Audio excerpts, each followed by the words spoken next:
جو عورتوں کا اعتکاف ہے اس کے لیے کیا ضروری ہے؟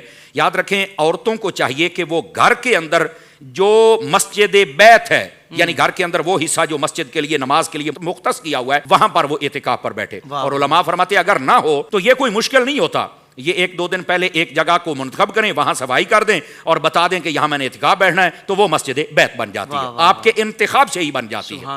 تو ایسی جگہ کا انتخاب کریں کہ جہاں حاجت کرنے کے لیے بھی جگہ قریب ہو اور وہاں پر جو آنے جانے والے ان سے ملاقات بھی کم ہو اور آپ کو یکسوئی زیادہ ملے, تو عورتوں کو ایسی جگہ کا انتخاب کرنا چاہیے. تو عورتوں کے لیے سب سے پہلی بات یہ ہے. دوسری بات یہ کہ ان کو چاہیے شوہر سے اجازت لے لیں.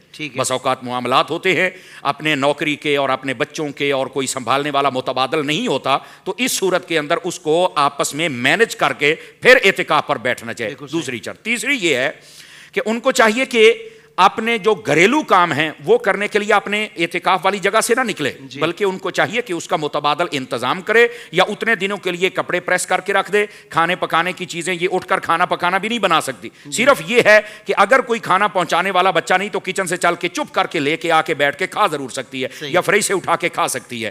بس یہ نہیں باقی کپڑے نہیں دھو سکتی اور باقی سارے کام یہ اس کو نہیں کریں. ہاں علماء نے یہ کہا اعتکاف والی جگہ پہ بیٹھ کر وہ آٹا وغیرہ گوندنا چاہے, یہ چھوٹے موٹے کام تو یہ وہ ضرور کر سکتی ہے, باقی اس کو بچنا چاہیے اور اپنی عبادت میں مصروف رہنا چاہیے. یہ اس کے لیے ضروری چیزیں ہیں اور اس کا بھی اعتکاف ہو جائے. زندگی کے تمام شعبوں میں دینی رہنمائی حاصل کرنے اور آخرت کو بہتر کرنے کے لیے ہمارے YouTube channel Islamic digital studio کو سبسکرائب کر لیں اور بیل آئیکن بھی پریس کر لیں.